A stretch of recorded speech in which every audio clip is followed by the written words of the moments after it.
Sir Sab, do you have your permission to start? Murabbi Atfal Sab ji. Jazakallah. Saim Rashid from Atlanta, can you come on camera? Jazakallah. Saim is going to be starting us off with the tilawat of Holy Quran. Assalamu alaikum wa rahmatullah. Today I'll be reciting Surah Al-Furqan verses 72 to 75. أعوذ بالله من الشيطان الرجيم بسم الله الرحمن الرحيم وما تاب وعمل صالحا فإنه يتوب إلى الله متابا والذين لا يشهدون الزور وإذا مروا باللغو مروا كراما والذين إذا ذكروا بآيات ربهم لم يخروا عليها صما وعميانا والذين يقولون ربنا هب لنا من أزواجنا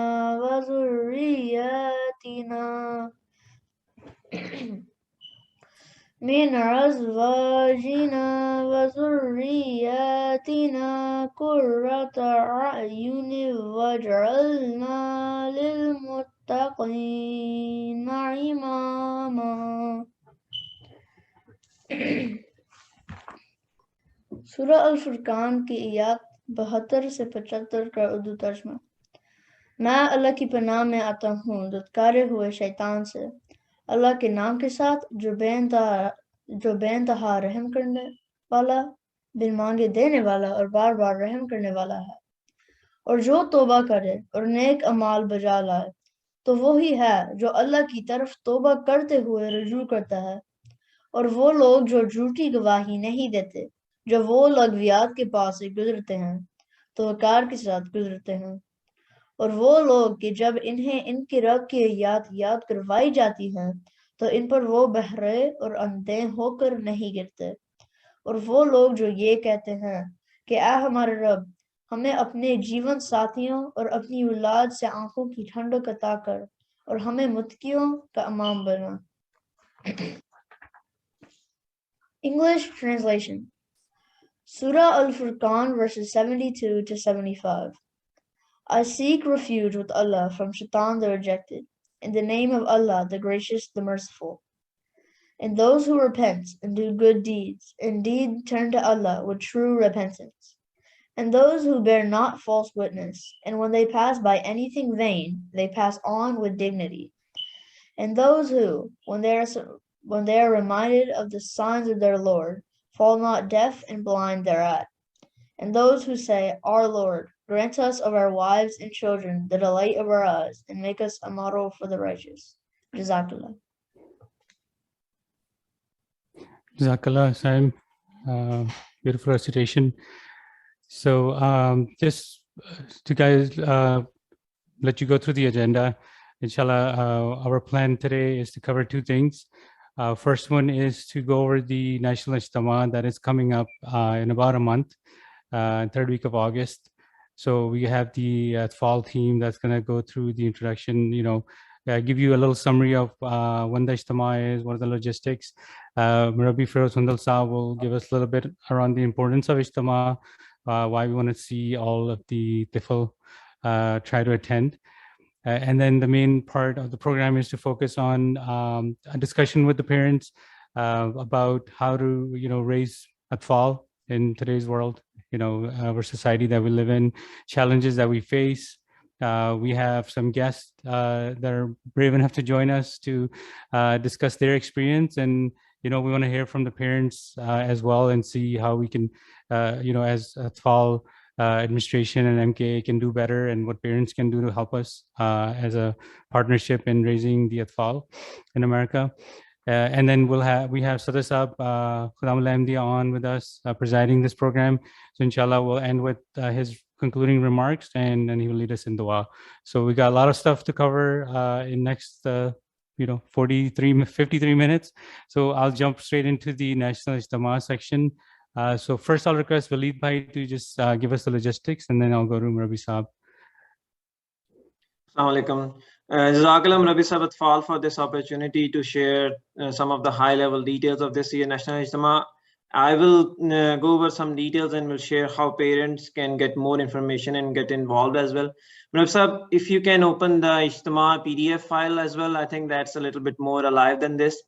So the overall time frame is that the Ijtema will start on Friday and will end on Sunday. And registration will start on Friday at 10 a.m. inshallah. And final session will end on Sunday afternoon. So for registration, you can use this link atfalusa.org/Ijtema, and there will be more information available on this page as well. And we are going to conduct Taaleem and sports competitions. Some of the Taaleem competitions require pre-qualification, and some of them are open as well. And in addition to Taaleem competitions, we will be conducting sports competitions and have planned fun activities and interactive, interesting, age-specific tarbiyah sessions as well. And one of the highlight is that we will have a session with respected Amit Saab, which will be interactive Q&A type session with all the Atfal. And the next thing I will just go over shortly is that how you can get more information with respect to Ijtema, accommodation, transportation, and travel, is that you can utilize the two websites, ijtema.us and atfal.usa/org. And we will share this information booklet, which is being shared by Murabi Sahab Atfal right now. This information booklet is going to cover all the activities and specifics with respect to travel, subsidy, accommodation, and food, or any specific competition related information as well. And in addition to that, if you need more information, please feel free to reach out and email us at ijtema@atfalusa.org. And you can also reach out to the local Nazim Atfal and Qaid Majlis for any specific travel or accommodation or subsidy related information. We will share this information booklet, which will cover this overall schedule, the tentative schedule, and other activities that we are going to conduct. It is subject to change, and we will keep sharing updated information via our websites and our emails as well. Inshallah, we will have a very fun-packed Taaleem and Tarbiyat-oriented Atfal Ijtema. It is our request to the parents to register your Atfal at the earliest and book your tickets, and reach out to us for any information, any help that is required. Jazakallah. Jazakallah, Wali Saab. Now I'll request for Murabi Feroz Handal Saab, if you could tell us a little more about the reason parents should send their Atfal to Ijtema. Assalamu alaikum wa rahmatullahi wa barakatuh to all the parents and Atfal and Sadr Sahab Ahmadiyya, Atfal, and all parents who are attending today's session. You know, why we should attend the Ijtema, parents are on this session as well. Just think back to your time, when you were at Tifal or when you were a Khadim.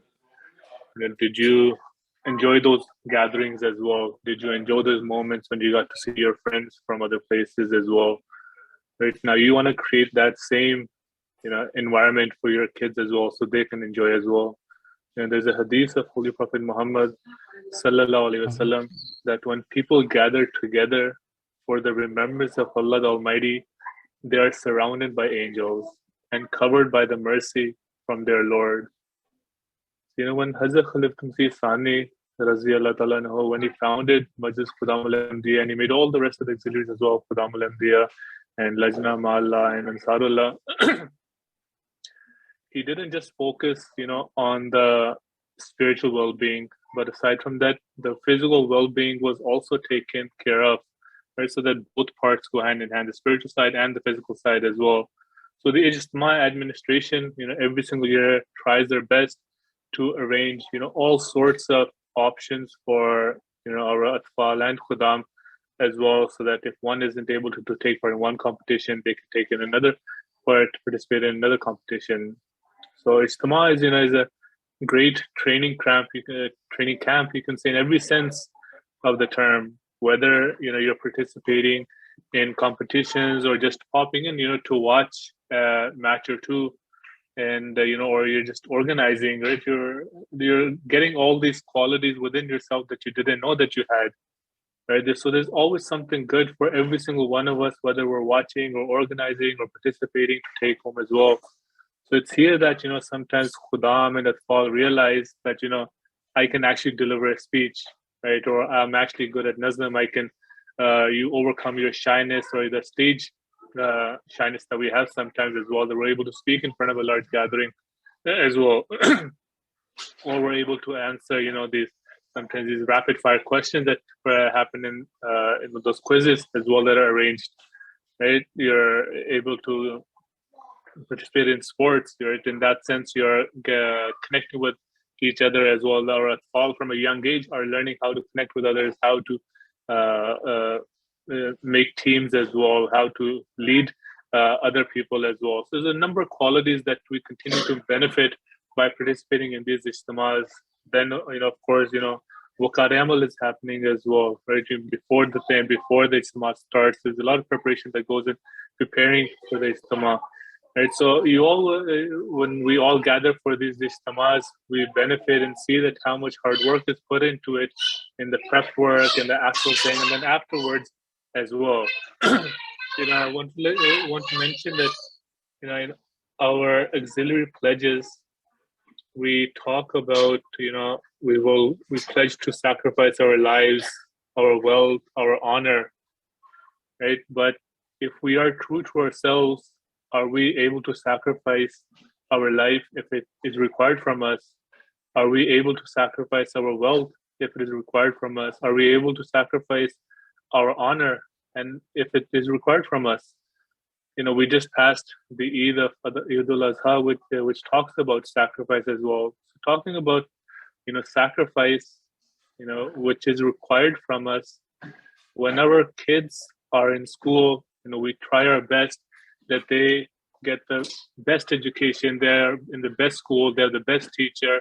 And when the time comes for telling our kids, that you have to do your religious obligations as well, we sacrifice our religion for the world. And we barely give it a thought that, what will happen to my child's faith, but we think maybe 10 times or 100 times that, what will be the future of my kids' education. Then sacrificing time, if we are real with ourselves, we realize that, we will sacrifice our own time for the sake of religion. The time that we want to spend for religion, we'll sacrifice that in order to spend time for the world. And of course, our children, they see our parents as role models. If our parents aren't sacrificing our time, they know that, our next generation is not going to sacrifice time as well. They're going to sacrifice their time that's supposed to be spent for religion. They'll spend it on worldly things as well. For example, to make our parents understand as well, when we know that we have to be at the airport by 9 a.m., let's say, for our flight, we will make every effort, to be on time, to make that flight, go through the security, go through all of those necessary steps, right? And get to the airport on time for our flight to get to our destination. But when it comes for a Jamaat meeting, right, or any program, we generally tend to relax and not give it that importance that is required from it. So as parents and elders, we need to set that example always for our future generations, so that they also learn to value, learn the true value of sacrifice. Yesterday there was a quote shared by Hazrat Masih Sani Razillah Ta'ala talking about the importance of the annual Ijtema. Now, Hazrat Masih Sani Razillah Ta'ala states that I would like to draw the attention of those Khudam who are not attending this Ijtema and want to express my sadness and surprise. I would like to tell them that the purpose of Khudam Ahmadiyya is to develop this realization that they are the servants of Ahmadiyya. Khudam is a khadim. Khadim means a servant. right? Khudam al-Ahmadiyyat, servants of Ahmadiyyat. So we need to realize why we should attend these ijtimas as well. So I hope and pray that many people take part in this ijtima this year and in the years to come as well, and realize the many benefits of it. Those that have already registered, right, reach out to others as well. Talk to your friends, talk to your neighbors as well, right? Call up your other Jamaat members as well in your Jamaat and tell them, ijtima is happening. Have you registered for it or not?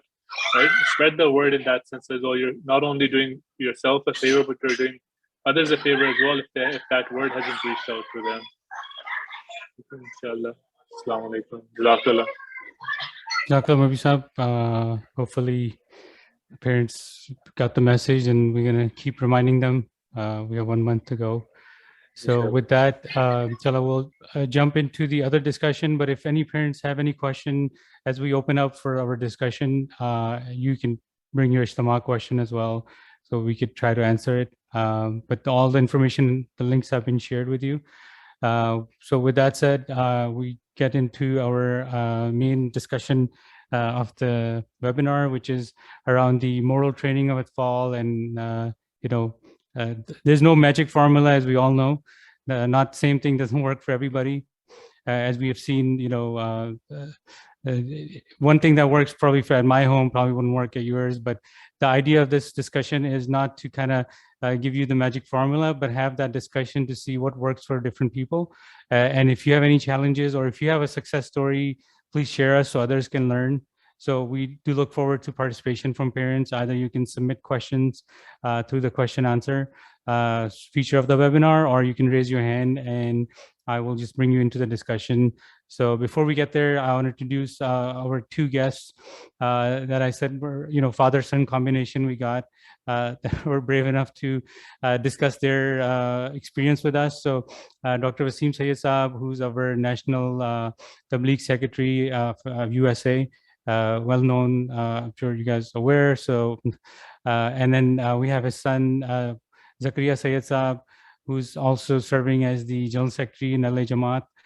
So I figure, we get a father-son combination, learn from how the experience was raising Tifl in the family. I think Wasim Sayyid Saab, you have two boys, mashallah. So first I'll start with you. If you can share what I really wanted to know was, one, your experience raising, Atfal in America.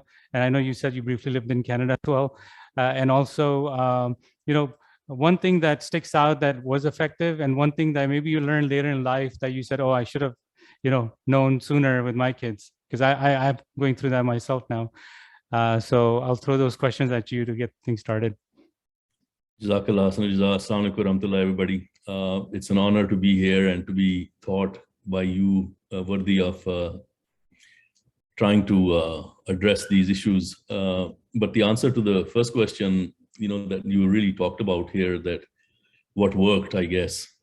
I think it was the prayers of people I knew, probably the parents, and also other very worthy people who I had the chance of, working under, people who are really very spiritually advanced people, like Hazrat Ali Zafullah Khan Sahib and Imam Bashir Rafiq Sahib in London, and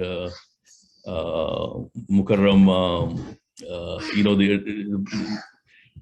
there were a lot of people in London who when we were young, were kind enough to guide us and I think to pray for us. So that was the first thing. The second thing, from the point of view of what worked, I really never thought of bringing up. And in fact, the vast majority of the work for the children, if you ask my wife, she will tell you, was done by her. And so far as what worked, my whole approach throughout life simply was to try and give preference to the work that the Jamaat asked me to do, gave me the opportunity to do. I was blessed to be bestowed the opportunity to do. So giving focus to those things and giving them as much of a priority as I could. And at times, the biggest difficulty in that is that you have also to serve the needs of the home.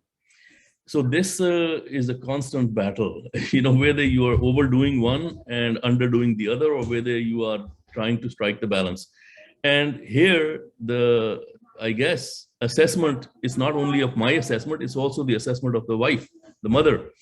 And those are not always necessarily that easy to bring into accord, where one person thinks that he is doing enough at home and the other person thinks that he is not.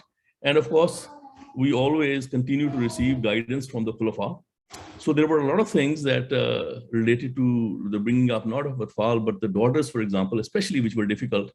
And much of the time, the question and answer of Hazrat Khalifatul Masih was what we were ending up using and doing.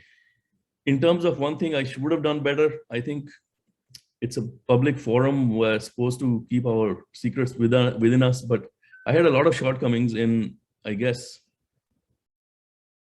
discharging those duties, towards the wife, the mother. And I wish I could have done that part of my life much better. I was so happy to see you guys always do this program that you have going right now. Be the man of the house and do something, at home that normally your wife would do. I wish I had done that a lot better. And I've admitted that to my children all the time. Many times I've told them that, when I see them maybe making the same mistakes that I made, and I say to them that, look, don't make those mistakes because I made them. And you know very well that I made them. And, you can't hide things from your children. So those are my two answers. One was to give preference to the needs of the faith to the extent I could, the best extent I could, always give them the priority, do that work of the Jamaat. And so second was, as I said, I wish I had been a better husband than I was. Jazakallah for the honesty there. So inshallah, we'll come back to dig more on your experience. So I'll turn over to Zakaria Saab, the other side, right? You're representing Atfal here, I guess, at the moment. Well, I did see, I don't know if that was your son that was playing with you, so you're a parent yourself. So you have both sides. So growing up in US, from your father's and mother's perspective, like what do you think really worked that kept you connected to Islam and the Jamaat itself? First, let's go there and then I'll follow up later for the second question. Got it. Okay, just assalamu alaikum everybody, and Jazakallah, Jordi Saab and Sadr Saab and Watham Saab for the opportunity. Personally, I think life is multifaceted. There's probably a number of different things that were happening that I maybe wasn't aware of. But the one thing that I do recall growing up that I personally feel like did help and is what I'm trying to do also with my kids is to inculcate that love of being at the masjid. I remember growing up and kind of, to piggyback off of what my father had mentioned, he had spent a tremendous amount of time at the mosque, and whenever he would go, he would take us as well. And it would be, I have so many memories with now, it's amazing full circle, with now Murabbi Mahmood Kosar Saab, who grew up in Los Angeles and is now being stationed back here in Los Angeles. I had grown up with him playing at the mosque, playing badminton, in between Maghrib and Isha, Monday through Friday. The Jamaat would set up events so that they would encourage families to come during the evening, do namaz. There'd be a little dars, and then we'd play badminton at Thayer Hall or table tennis or something of that nature. And also during Ramzan, right, every single day there would be food and dars and ways to open your fast, and everybody would be there. So I remember growing up, I had spent a tremendous amount of my childhood at the masjid. And that wasn't because I myself was taking myself to the mosque. It was, my parents' sacrifice of driving us to the mosque. And I find that, it could be difficult. I'm only about 20 minutes, from the masjid, and still I'm now noticing how difficult it is to load them all into the car and then drive them there after having worked or something, and you just want to relax. And instead you're like, okay, no, let me take them to the mosque. And I'm trying to do it myself. And I have, alhamdulillah, 3 kids. But it's a tremendous amount of effort to do it. And I have no idea how my parents had done it. It's all through, blessings of Khilafat for them to have done it and them going above and beyond of putting in that work. But I think that really did make a big difference in me, where I was so comfortable always being at the mosque, being around the Murabbiyan and different Jamaat members, that I did feel like it was my home. And now I try to do it with my son, and I see him, he's slowly getting that level of comfort as well, where he's always at the mosque. It's not like some foreign place for him where he goes, he doesn't know anybody, and he just kind of sulks into the corner. He's there, he's engaged, and just being there, even if you're not doing anything, right? Just being comfortable at the masjid, I think will ultimately and eventually inculcate kind of a love for Jamaat and Khilafat and Allah, of course, ultimately. No, Jazakallah, great points. This touched up a little bit. There's a discussion always when I'm in local setting in masjid, debate between mother's role and father's role. And I know a lot of Hufaz has talked about, when kid is young, mother plays a great role. And Wasim Sayyid did kind of touch up on like how, your wife took care of a lot of those items. But as Zakaria Bhai was mentioning, like, I think going to the masjid and attaching the tifl to the mosque, that's where father can play a role. And, I had actually a clip of Hazur, which I thought I'll play. And since you said it, I think I'll play it. It's a 2-minute clip, which I always share in local Jamaat. I think it's touches upon similar responsibility. So let me just make sure if the audio works. I'll just play this. घाटा पाया, नुकसान उठाया, फिर बच्चों को भी नमाज का पाबंद बनाने के लिए हज़रत सल्लल्लाहु अलैहि वसल्लम ने इरशाद फरमाया और फरमाया कि 7 साल की उम्र को पहुंचने पर बच्चे को नमाज की तलकीन करो और 10 साल की उम्र में उसको नमाज का पाबंद करने के लिए कुछ सख्ती भी करनी पड़े तो करो। अगर माँ बाप ही नमाजों के पाबंद ना होंगे तो बच्चों को किस तरह कह सकते हैं? या अगर बच्चे अपने इजलासों या मुख्तलिफ ज़रियों से ये हदीस सुन लें, हज़रत सल्लल्लाहु अलैहि वसल्लम का इरशाद सुन लें, लेकिन घर में वो अपने बापों को नमाज़ों को पाबंद ना देखें तो उन पर क्या असर होगा? यकीनन ऐसे बापों के बच्चे ये ख्याल करेंगे कि इस हुक्म की कोई अहमियत नहीं है, बल्कि एक हुक्म की अहमियत को नज़रअंदाज करके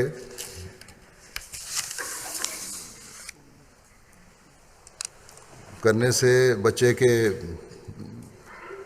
दिल पर हर इस्लामी हुक्म की अहमियत का असर ख़त्म हो जाएगा। ऐसे लोग ना सिर्फ फिर हज़रत सल्लल्लाहु अलैहि वसल्लम के इरशाद से के मुताबिक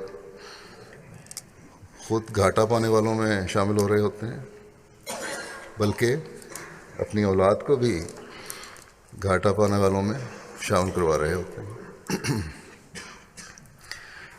दुनियावी ख्वाहिशात के पूरा करने के लिए बच्चों की दुनियावी तरक्की के लिए तो माँ बाप फ़िक्र का इजहार कर रहे होते हैं, लेकिन जो असल फ़िक्र का मुकाम है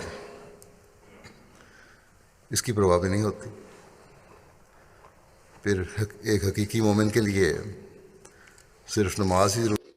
So this, I thought, beautifully captured the same idea. Like, we do put a lot on the mothers, but, father's got to play his role as well. But I do want to include one more, and then I'll go back to the panel and see if the parents have any questions. Please do raise your hand if you want to jump in. There's something, on the flip side, kind of towards the mother. There's a book on Hazrat Ahmad Jan Rahimullah, on the moral training of children. There's a chapter in there, and there the Khalifatul Masih the second Raziallah, said he advised the ladies of the Ahmadi Jamaat that if they wished to permanently instill great faith in their children, a task even greater than the conquest of famous generals and kings, then they alone were capable of doing so. This indeed was a great tribute to the mothers and an acknowledgement of the magnitude of their work in the moral training of children. Elaborating on the huge responsibility, Hazrat Muslim Maud Raziallah stated, if a woman decides that she's going to make the future generation righteous rather than barbaric, then how can Satan capture them? Hadur made an interesting point illustrating the remarkable impact women can have upon children. He said that men are usually unsuccessful in their resistance to Satan. At best, men can reform one generation and make them righteous. However, it is women who have the capacity to revolutionize a whole future generation. It is all, he quoted from as a Muslim, it is only women who can challenge Satan permanently. If women decide that they are going to make the future generation servants of religion, then who will Satan corrupt? The future generation is not influenced by Satan, but by their mothers. But mothers can make the mistakes of letting them go, so they become the bait hunted by Satan. You must understand your responsibilities. So I wanted to kind of balance out, like, there's great responsibility on mothers, but then fathers have to be the role model that the boys look up to as they get older. So coming back, to the panel, seems there's up just on these topics. Anything else that jumps out that you want to mention? I think this statement of yours that the role model or the father, what his attitude is really, really central, especially in the environment in which we live.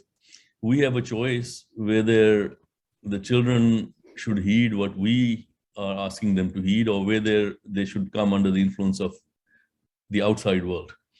And if we take every care, and I think you hinted at this earlier, if we take every care, Murabi Sahab did, Maulana Firoz Handal Sahab, if we take every care to make sure that we provide for them the food and the books and the travel and to take them to the school programs and everything, but when it comes to any religious duty, they see that we give it, shortchange it, the children become convinced that all of this is just a charade. It's just something we inherited from our parents. Had we been born in a Jewish family or a Christian family or a Hindu family or an atheistic family, we would have been just like that. So our confirmation of our beliefs, and this was highlighted by Hazur just now, it's if we do not show attachment to it practically, if we don't go out and, I can pitch in my little piece about Tabligh. If they don't see me making a fool of myself, standing on the street corner, talking people, calling them to the Messiah, they will not think that what I believe in is worth anything. So our actions are extremely important, and we need at every opportunity where there is a clash between the two. Should I send the child to the Ijtema, or should I, let him rest because now he's so tired from having studied so hard, or he needs a couple of weeks off school? We should take the right choice and make the sacrifice and teach the child that no, this is the really important thing. The other things you can get later on from somewhere else.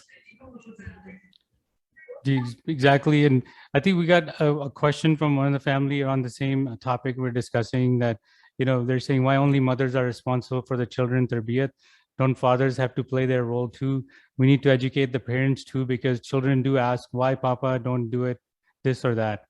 So it's exactly what we're talking about at the moment. As Hazur, we just shared the video saying if the father is not going to the masjid, he's not going to Jamaat activities, he's not being a good role model at home, how are kids gonna do the same? So definitely the responsibility is on both parents. But we do read from a lot of the khulfas. What I was sharing is at a young age, mothers are closer to the kid, but then the father cannot just totally, take off and have a vacation for 10 years and then worry what happened. So on that topic, Zakir Bhai, I was going to go, and a question that we get a lot and since you grew up here, is as tifls, they get older, when they're younger, parents bring them to masjid, they come to Tara Academy, they come to, Ijtemas as well. We see a lot more younger tifl coming to Ijtemas, and as they get to the high school age, they start to kind of disappear. So that we get both sides of the story. The kids complain that it's boring, they're just not having fun. Parents say that maybe we're not engaging them. How can MKA or Jamaat can help? So just from your experience, like what can parents do? What advice can you give them for teenager kids? Geez, that's a tough one. I think one thing the parents could do is obviously don't give up in trying and taking them to the mosque, even if they say, hey, that program was was boring. I know, leading programs is really difficult, making it engaging every single month, at a general meeting or anything like that, having it be engaging for members every single month is a challenge for the administrators. So definitely, I would encourage parents to not give up and fall into that trap of, almost victimhood.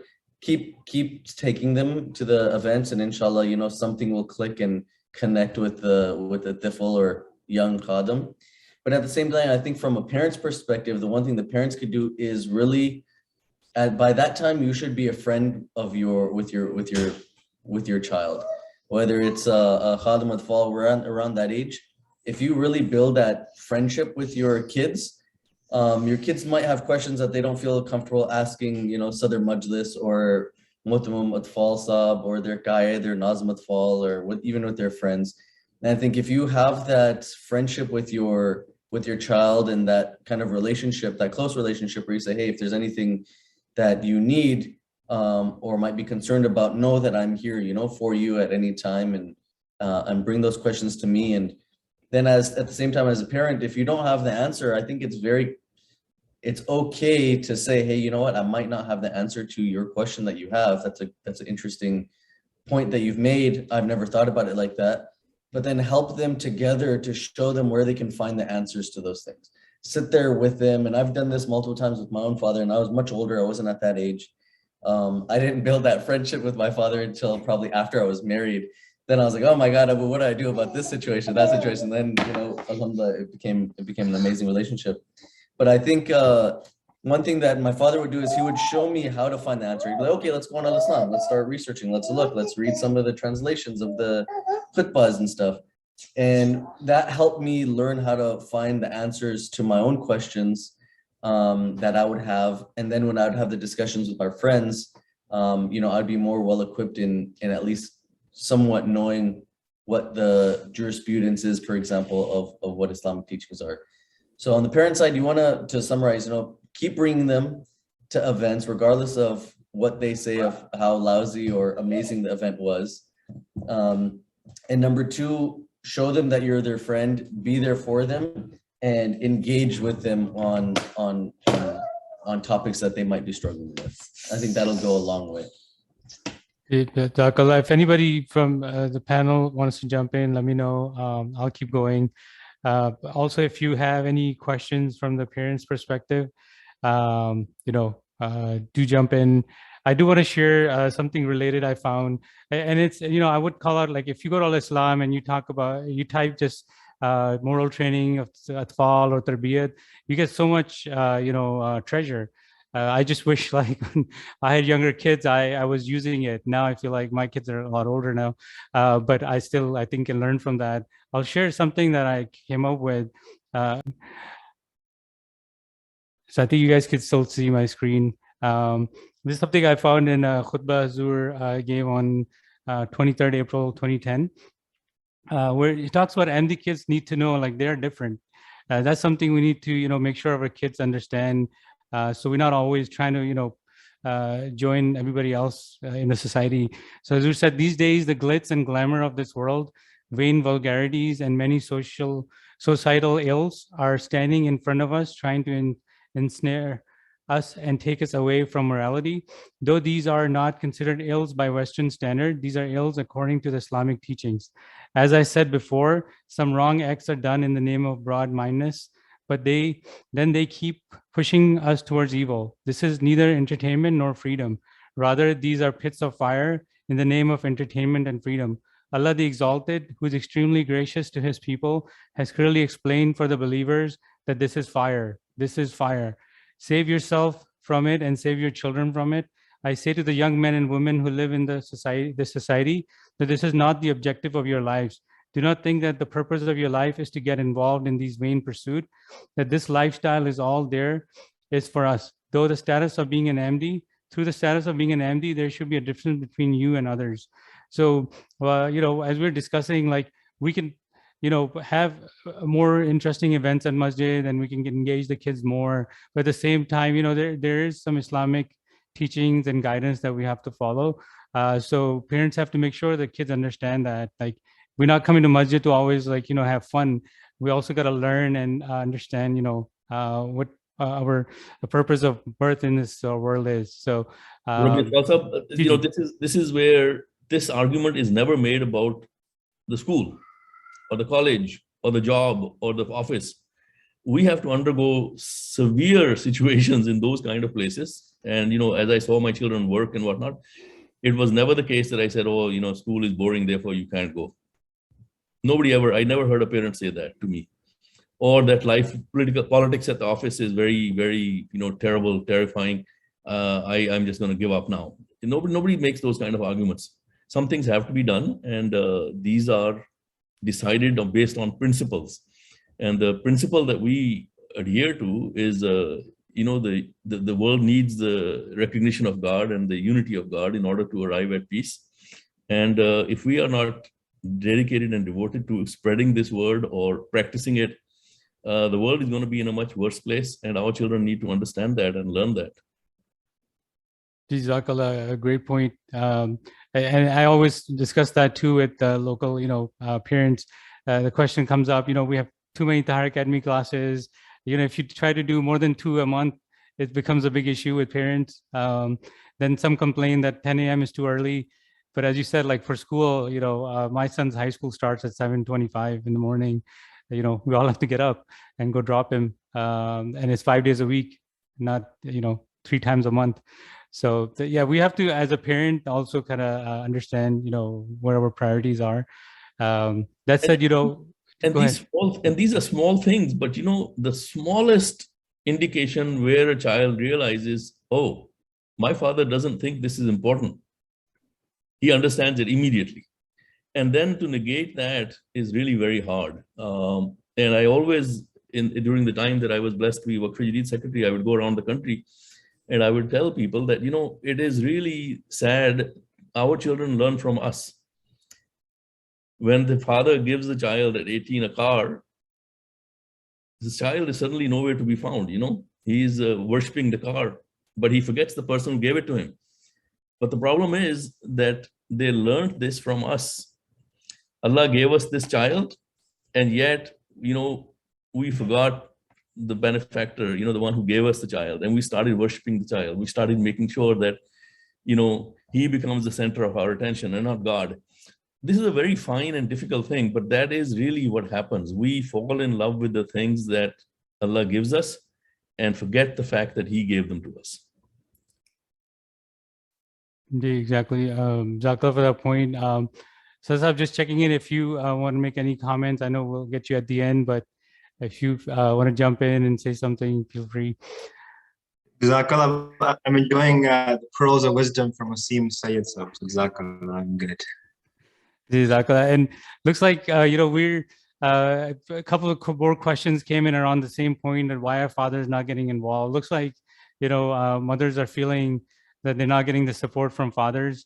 And I think we touched up on that. And, I'll request if there's any fathers on, if they want to jump in, if they want to raise their hand, we can bring them in. But, what is the reason, they're not helping out? I think the comment we got was, why are they not coming to Ijtema with the kids? I know from my young age, parents coming with the tifl always helps. So as a tifl, your dad is there. So if, you didn't enjoy the food and you're hungry, you can just tell the dad and he'll go get you a burger. Or if somebody hurt you, you're crying, you can always run and, spend some time with the dad. So I always thought it was good to have the father or an elder brother come. So I don't know why fathers don't come anymore. I would highly encourage, we have in the National Ijtema, Isa Baitur Rahman, inshallah, a lot of Murabbiyans are going to be there as well. So as a father, it's pretty good time to spend some time with other parents, get to know things and, socialize and also help out. So again, my request to fathers to get more involved. One other, I had brought in another guest, so I'm going to ask Farasad Bhai if you can turn your camera on. Farasad Bishar Saab, he's a young Khadim from Detroit. I was just talking to his father. He told me he, recently got admitted to Jamia Canada. Inshallah, he'll be starting in September. And Farasad Bhai's story is interesting because he grew up in Pakistan. When he was 10, he went to Thailand. He spent 5 years, as a refugee in Thailand. Came to USA when he was 15. So a lot of, turmoil for a young kid growing up in that kind of, changes. And for him to, mashallah, choosing to go to Jamia and getting admitted, I just thought we'll give him a couple of minutes to learn from his experience of, what his parents did and how he kind of tried to stay on the right path. So Faisal bhai, you got a couple of minutes to give us your story. Assalamu alaikum, Jazakallah. First of all,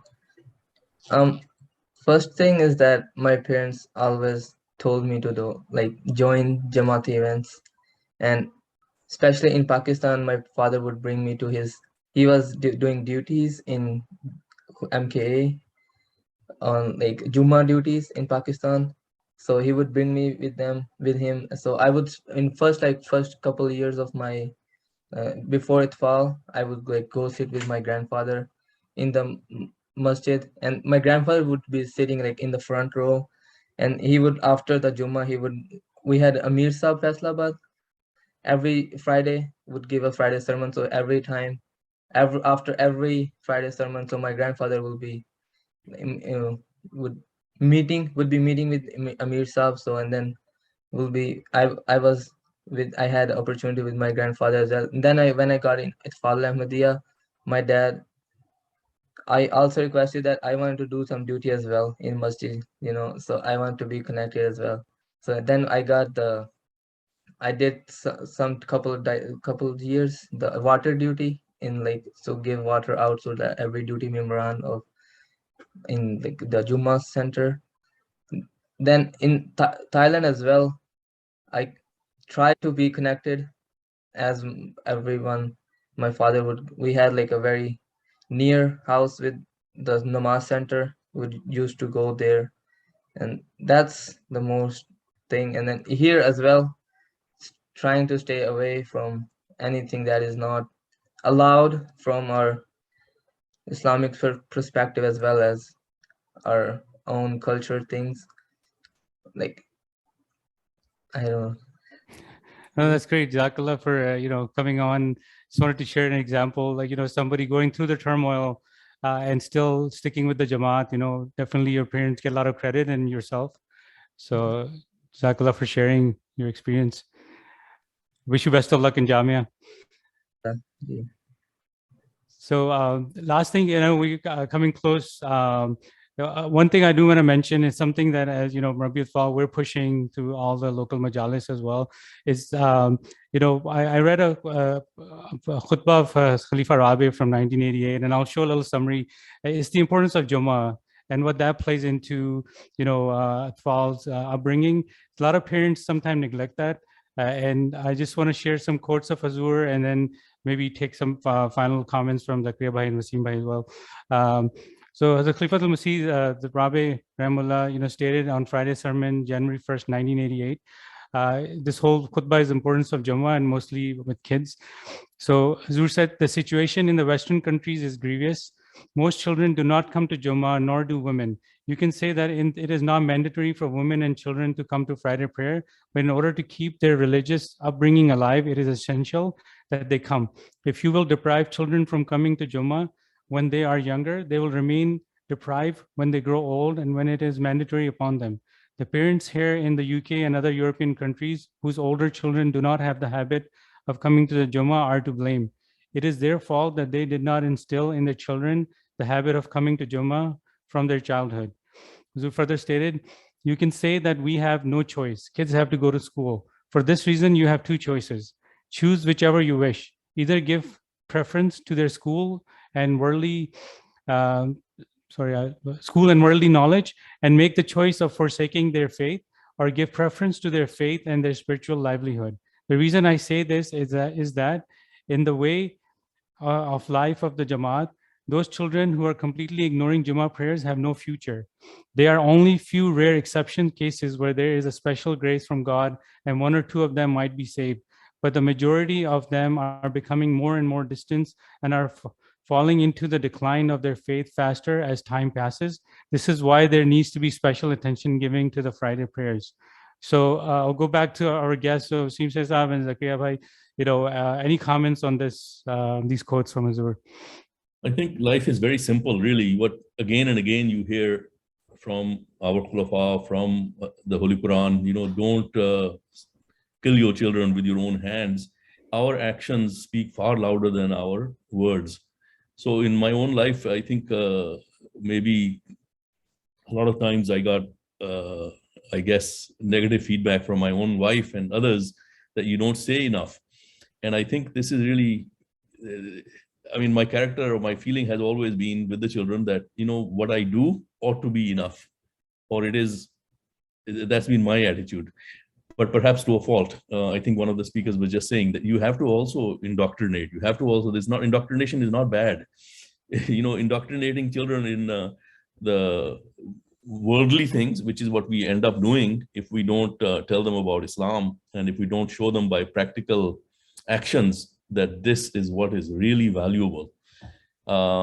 We commit essentially the killing of our children. So I think actions are what we need to focus on, and we need to give preference. This is in our oath where we recite so frequently that we will give preference to the needs of the faith or our worldly needs. And the amazing thing is, I think we emphasize this less, we haven't said this here today, that when we do these things, when we take the child away from school and bring him to Friday's sermon, we are making them beneficiaries of the grace of God.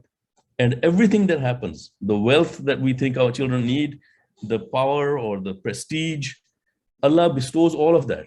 And He is the one who is the Razik. And this is actually something which Surah Jummah ends with, that Allah is the best of the providers. So it's a test of our faith. When we listen to the needs of the faith and give it priority and act on it, it means we believe in it and our children pick that up. And the amazing thing is, when they do and we do, we become more blessed. We achieve all those things that we wish actually for our children. Power, prestige, success. It comes by the grace of God.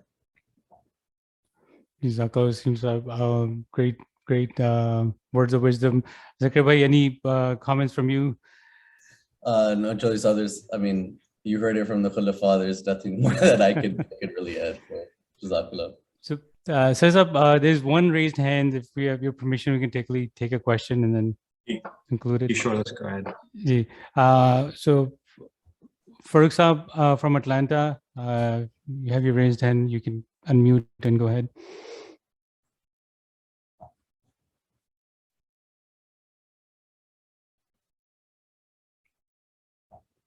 Farooq Saab,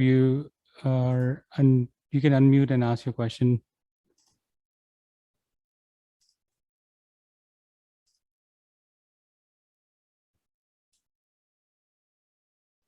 Okay, maybe there's technical difficulty. Okay, so it was by mistake. Okay, so I think with time in mind, we'll wrap up here. Jazakallah everybody for joining. Sadr, if you can give us some concluding remarks from your side. A'udhu billahi minash shaitanir rajim. Bismillahir rahmanir rahim. First of all, I'm very thankful to all the parents who joined. We have about 100 participants here with us. I'm thankful to the panelists, Wasim Sayyid Saab, Zakaria Sayyid Saab, and thankful to National Ijtema Atfal Sahib, Adnan Chaudhry Sahib, and the entire Atfal team who's here. As parents, we have a great responsibility to raise our children. It's not easy. I struggle on a daily basis. How do I compete with social media for my children? How do I compete with video games? How do I influence my children more than friends at school? It's a big question that I ask myself on a daily basis. And the beauty of the Jamaat is that we have the teachings of the Holy Prophet sallallahu alaihi wasallam, teachings of the Promised Messiah alayhi salam, and the Khulafa with us. We have Khilafat that is praying for us. Hazur is regularly praying for us. Hazur gives us guidance on a regular basis as well. The reality is, as Atfal classes, we might see your children an hour a week. Tahir Academy may see your children 3 days a month or 4 days a month, but the parents are there on a regular basis with their children. And we very much rely on our parents to be there as role models, as was mentioned during this program several times.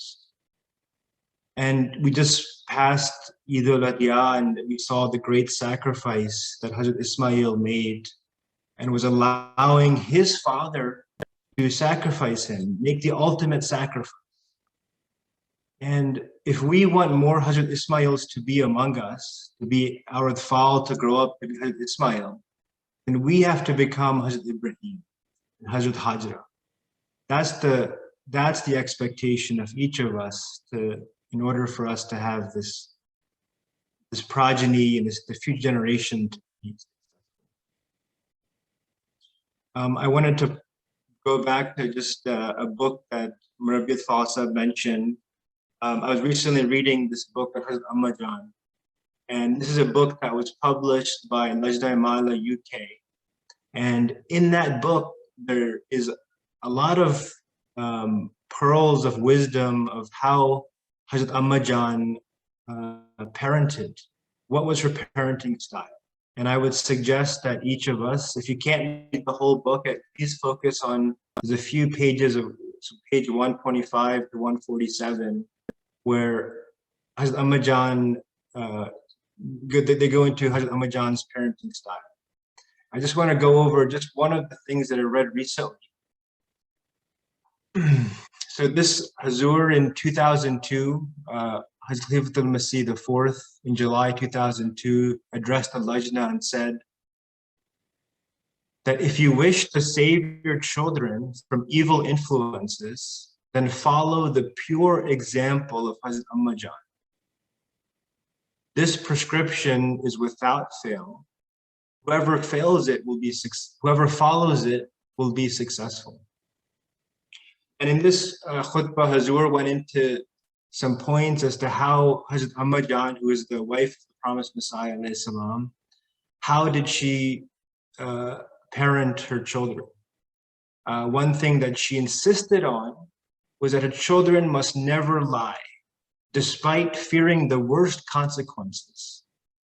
She taught that falsehood is indeed a form of shirk because the perpetrator does it out of fear of an individual or punishment, which they perceive as greater than Allah the Almighty.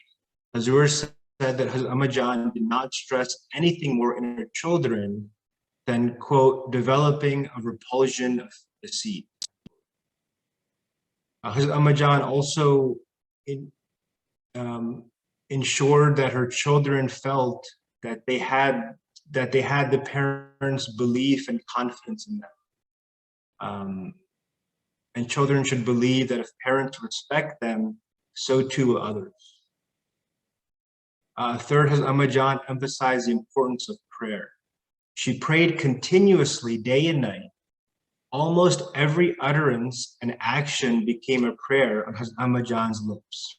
For example, while eating with any of her grandchildren, she would put a morsel of food in their mouth, uttering, "O Allah Almighty, make his or her fortune good." If one child was leaving the house, Hazrat Ammajan would bid farewell with a prayer, "Go and may Allah Almighty be your protector and helper." She also instructed her children to offer the greeting of salam as they entered the house. And the last point I want to mention here is that Hazur mentioned that both parents should have similar views concerning the training of their children for it to be successfully implemented. Hazrat Ammajan was completely in alliance with the views of the promised Messiah, and she trained her children in accordance with his direction and in full support of his wishes. Hazrat Nawab Mubaraka Begum Sahiba, who is the daughter of the promised Messiah, commented, after analyzing all types of people, she found that no one excelled her mother in terms of moral training. Although she had no formal education, her principles, etiquettes, and morals were superior to those of others, which she felt was a special blessing from Allah Almighty, and a consequence of the training of Allah Almighty's Messiah, her husband. Jazakallah. Again, I'm thankful to everyone who joined us. Thankful to the entire Atfal team for organizing this program. Very much looking forward to seeing all of our Atfal at the National Ijtema on August 19th to 21st. So if you can lead us in dua. Okay, let's do silent prayer. Wow.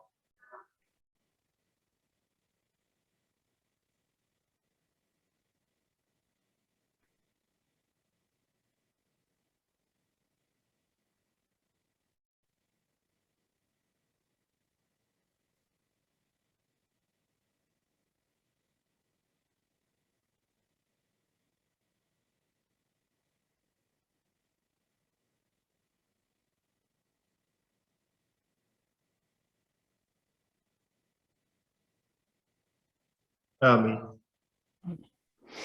Jazakallah everyone for joining. Jazakallah. Assalamu alaikum. Alaikum. Alaikum. Alaikum. Alaikum.